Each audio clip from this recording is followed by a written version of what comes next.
రమణ ఈయన వచ్చేసి మా చిన్నప్పటి నుంచి రిక్షా నడుపుతారు. రిక్షాతో నడిపి మమ్మల్ని పోషించి పెద్దోళ్ళు వీళ్ళు మా అమ్మ మా నాన్నగారు చేస్తారు. మా అమ్మగారు 12 సంవత్సరాలు అవుతుందండి కోవిట వెళ్ళి. మా అమ్మగారు అక్కడే ఉన్నారు. స్టిల్ ఇప్పటికీ కూడా 3 ఇయర్స్కి అట్లా వస్తూ వెళ్తూ ఉంటారు. మా అమ్మగారు ఫారెన్లో కుకింగ్ చేస్తారు. కుకింగ్ మా నాన్నగారు ఇక్కడ హైదరాబాద్ వచ్చి ఓల్డ్ ఏజ్ హోమ్లో ఏజెంట్ కింద కేర్ టేకర్ కింద చేస్తున్నారు. నన్ను ఇక్కడ దాకా తీసుకొచ్చింది మా అమ్మ తర్వాత మా నాన్నగారు. నన్ను ఇన్స్టిట్యూట్ జాయిన్ చేయడం, ఇక్కడ వరకు ఉండడం కూడా మా అమ్మగారు మా నాన్నగారు అండి.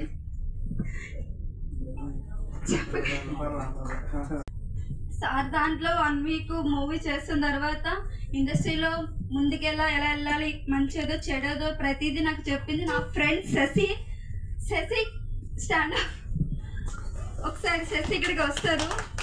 ఈ ఫిలిం ఇండస్ట్రీ గురించి కూడా అన్ని కూడా నాకు చెప్పాడు. ఎవరితో ఇవి చెప్పాలంటే గర్ల్స్ విషయంలో కూడా కమిట్మెంట్ అనేది కంపల్సరీ ఉంటుంది. అవన్నీ కూడా ఇట్లా చేయకూడదు, నీకు సపోర్ట్గా ఉంటా, ఏది మంచో ఏది చెడు అనేది నా ఫ్రెండ్ నా శశి నాకు సపోర్ట్ చేశాడు. తను కూడా వచ్చి నా గురించి మాట్లాడాలని అనుకుంటున్నాను. కొంచెం మంచిగా అవకాశం చేయండి సార్. మా నాన్నగారు కళ అని చెప్పి అన్నారు, మీ అమ్మగారు మాట్లాడలేదమ్మా ఇక్కడ. హాయ్ అండి, అందరికీ నమస్కారం. నా పేరు శిరీష. నేను కూడా వినోద్ ఫిల్మ్ అకాడమీలో యాక్టింగ్ ట్రైనింగ్ అయితే తీసుకున్నాను. కోర్స్ అయితే పూర్తి అయిపోయింది, కానీ ఇప్పుడు దాకా ఒక్క అవకాశం అయితే రాలేదు. నేనైతే చాలా ఆడిషన్స్కి వెళ్ళాను. ఒక ఆడిషన్లో అయితే కమిట్మెంట్ అడిగారు. నాకైతే ఏడుపు వచ్చేసింది. నేనైతే ఇంటికి వెళ్ళిపోయి మమ్మీతో ఏడిస్తే మమ్మీ ఇలాగా కమిట్మెంట్ అడుగుతున్నారు మమ్మీ అంటేని మమ్మీ అన్నారు అలాగా జరుగుతూనే ఉంటాయి, బట్ అవేం పట్టించుకోకూడదు, వదిలేసేయనని మమ్మీ అయితే ఇంకా ప్రోత్సహిస్తూ ఉంది. ఏం కాదు నువ్వు చేయగలవు అని అన్నారు. తర్వాత మౌనిక అక్క నాకు పరిచయం.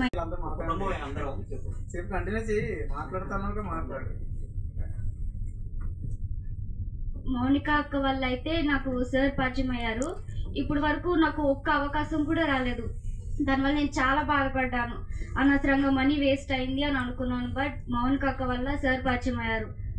సార్ ఇలా నాకు కమిట్మెంట్స్ అడుగుతున్నారు సార్, నాకు ఎవరు అవకాశం ఇవ్వట్లేదు. అకాడమీలో దాన్ని గుర్తించి నాకు మెయిన్ హీరోయిన్ కింద క్యారెక్టర్ ఇచ్చారు. Thank you so much sir మీకు. అలాగే మా అమ్మగారు కూడా. చాలా మంది ఆడపిల్లని ఎందుకు ఇండస్ట్రీలో పంపించడము, కమిట్మెంట్స్ అడుగుతారు ఇంకా చాలా అని మా మమ్మీకి చెప్పారనమాట. ఇప్పటికీ ఫోన్ చేస్తూ మా పెద్దమ్మ వాళ్ళు వీళ్ళు అందరూ అన్ని మాటలు అంటున్నా మా మమ్మీ అవేమీ వినకుండా